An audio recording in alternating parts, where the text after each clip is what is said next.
Hey, it's Brian. Hope you guys are well. I'm here in Northern California. You can see the orange sun behind me. The sky is a bit gray from smoke. I am here to share with you the controversy around the MGM $800 million Route 91 Las Vegas shooting settlement. A multi-million-dollar payout coming for relatives and victims of the 1 October shooting.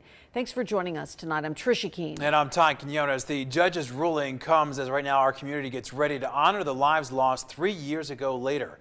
Okay? And this is not being reported by any other major news outlets, as I can see. But I want to give you the basics of this controversy. It is very controversial. Let's start with the terms of the settlement. And for that, I'm going to turn to the lead attorney, Mr. Eglet. So here he is speaking about the terms of the settlement. So this was an unopposed motion, so it's highly unlikely there will be any sort of appeal because there's no basis for an appeal. Which means what just happened there? I got somebody else's voice coming on here. No problem. It's weird. And with the protocol you previously mentioned in terms of age and the number of dependents and the ability to work, is it also true that each and every claimant will receive a minimum of $5,000? Is that accurate? Well, it's accurate in the sense that part of the protocol that the third-party administrators came up with is that anybody who is making a claim of emotional distress or psychological injuries and they didn't get any treatment for it, in other words, they didn't see a psychologist, a psychiatrist, a healthcare professional, a mental health care professional, a priest, a counselor, anything like that, then those people will get a flat amount of $5,000 as a settlement. That is the only injury type category where there's just a set amount. Everything else is depending on medical expenses, past and future, loss of income, the nature, the type of injury they had, the permanency of the injury, etc. Sure. Okay, so let's think about this. So it seems like there's some sort of adjudication process for the victims, and people have to, I guess, send in receipts, medical receipts, and that makes a lot of sense. Attorney Eglet did a nice job explaining that. What I'm interested in is this $5,000 to, is it anyone who just makes a claim? He says you don't even need to see a priest, I guess, to, like, prove that you have emotional injury. You could just claim it, I guess. I guess they're taking people's word for it, and that's nice that they're doing that. This is where controversy comes in. So, sadly, the 60th victim who died from the Las Vegas shooting was Sam Arjun. And this was just recently reported. And this was just recently reported. And this was just recently reported. And this was just recently reported. She died in May, but this was only reported in September for some strange reason. She died in May, but this was only reported in September for some strange reason. She died in May, but this was only reported in September for some strange reason. Now, Sam Arjun was very vocal. She seemed like a huge country fan. She had a really strange injury. A bullet came in, hit her leg, and it stayed in her leg, like fully intact. And then the bullet came out. I mean, she explains this, too. It's a really, really nasty story. I feel so bad that she had to deal with this. So anyway, let's go back. Let's stay focused. So Sam Arjun, on her Facebook page, actually called out the Route 91 community for fakery. She said that people were faking injuries. All right, let's look exactly at what she posted in her Facebook posts, okay? And we'll read this. This is not Sam Arjun's voice. This is my voice, okay? But I'm reading directly from clips from Sam Arjun's Facebook page. Time. It's only a matter of time before your lies come out. You should be ashamed of yourself, pretending you got hurt at Route 91 last October. I usually give people more chances than they deserve, but once I'm done, I'm done.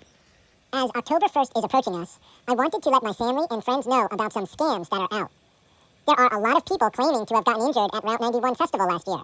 Some of the stories you hear will break your heart. Some will also be people lying to get help. There will be convincing, but it's all a lie. If someone got hurt that night at the show, you would have been taken care immediately. They would not make you wait for months. These people are just scamming the system. If you can make a story about that night and it's a complete lie, we have no respect for you. Please beware. And if anyone comes to you about that night and they use my name, please shut it down and get in touch with me. XOXO heart emoji. Comment from Lachey Johnson. Shut it down. What? Shut it down. What? Shut it down. What? Shut it down. Okay, wow. So this is back in 2018. A Route 91 survivor who's now dead called out the community for fakery. What? So this is back in 2018. A Route 91 survivor who's now dead called out the community for fakery. What? And then Lachey Johnson in the notes or in the comments said, shut it down. Wow. Actually, Lachey Johnson was just interviewed regarding the settlement. Okay, controversy. Okay, controversy. Very interesting. That was nice of Attorney Eglet to explain to us how people were getting $5,000 minimum, and they just had to, I guess, make a claim. They didn't even need to see a priest or show any receipts. It's interesting. I never heard of a settlement like that. All right, let me keep moving, because this is interesting. So what do we know about Mr. Eglet? Actually, here's a photo of him with Harry Reid back in 2014, where they created some sort of $18 million law office building named after Eglet, or an office was named after Eglet, I don't know. But here he is with Harry Reid, and interestingly enough, John Locker took the photo. And John Locker is the reporter or photojournalist who took a photo at Route 91 of Sherry Sletton. And we know the LA Times had to pull the story on Sherry Sletton because they said she told a false story. Okay. Interesting. All right. Let's keep going. So Eglet looks like he's connected, at least back in 2014, to Harry Reid. What? Actually, Eglet did a fundraiser for Sisolak. What? And shortly thereafter, Sisolak reported that he had raised about $104,000. So it looks like Mr. Eglet is a primetime player in the Democratic Party in Nevada, especially aligned with Sisolak. Actually, one of his former partners is a Nevada Attorney General. What? And the Nevada Attorney General, Aaron Ford, took a little bit of heat. What? He named Mr. Eglet's firm as the firm to handle a potential $350 million payout What? for the pharma opioid crisis directly to the law firm. That was what was reported, that they could get a max of $350 million. Wow. What? Okay, so what does this matter? Well, actually, the timing of this matters. And let me kind of digress a little bit, because this is all confusing. I didn't really know who Mr. Eglet was until recently. What? Because this is all confusing. I didn't really know who Mr. Eglet was until recently. What? Because this is all confusing. I didn't really know who Mr. Eglet was until recently. What? Because Tucker kept focusing on Catherine Lombardo. What? Because Tucker kept focusing on Catherine Lombardo. What? And sadly, may she rest in peace, she is dead. But watch how Catherine Lombardo has been introduced by Tucker Carlson over the months and years following the Vegas shooting. I thought Catherine Lombardo was leading the way, based on what Tucker said. So here's Tucker introducing Catherine Lombardo. And notice, Eglet was never on Tucker's show. What? And notice, Eglet was never on Tucker's show. What? And notice Eglet was never on Tucker's show. What? Okay. Catherine Lombardo is a lawyer. She represents the victims of the Las Vegas shooting, and she joins us tonight. Catherine, thanks for coming on. Can you tell us first where this tape comes from? Catherine Lombardo is an attorney representing some of the victims of those shootings, and she joins us tonight. Catherine, thank you for coming on. Catherine Lombardo is an attorney representing the victims of Las Vegas. Doug Papa is a former casino security guard and joins us as well. It tells you something interesting. Catherine Lombardo is an attorney representing many of the shooting victims here in Las Vegas. Catherine Lombardo is an attorney representing the victims of Las Vegas. She joins us along with Republican Congressman Scott Perry of Pennsylvania, who's been trickling in, excuse me, the aftermath. Whoa, I got something in my throat, excuse me. Of the Mandalay Bay mass shooting in Las Vegas. Perry, ladies and gentlemen. A month and a half later, MGM has finally added 24/7 security to its elevators. That's a welcome move. But there are other strange things going on. I beg your pardon. Catherine Lombardo is a lawyer representing the victims. She's been trying to gain access to the room, but hasn't been able to speak on live television. We're letting her speak tonight.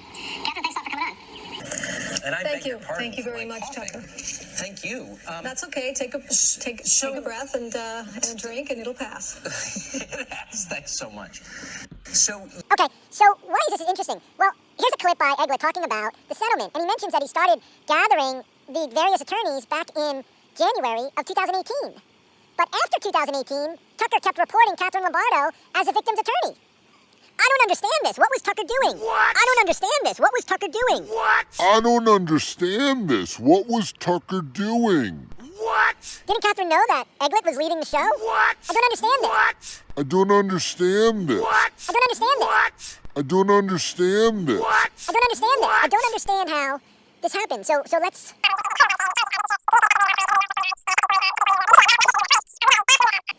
And he stays in the background because Tucker doesn't even bring him on his show. What? And he stays in the background because Tucker doesn't even bring him on his show. What? And he stays in the background because Tucker doesn't even bring him on his show. What? And then he reaches a settlement for MGM. Okay. And if you look at his energy, What? And if you look at his energy, What? and if you look at his energy, What? he seems so angry toward the opioid manufacturers. What? He seems so angry toward the opioid manufacturers. What? There's nothing around it. There's nothing around it. There's nothing around it. There's nothing around it. There's nothing around it. There's nothing around it. There's nothing around it.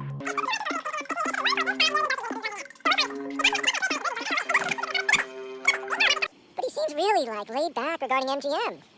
Really interesting. Anyway, so this is a controversy. The controversy is... What? Anyway, so this is a controversy. The controversy is... What? This Facebook posting by Sam Arjun. She blew the whistle on Route 91 survivors. Wow. Wow. And she's dead. This Facebook posting by Sam Arjun. She blew the whistle on Route 91 survivors. Wow. Wow. And she's dead.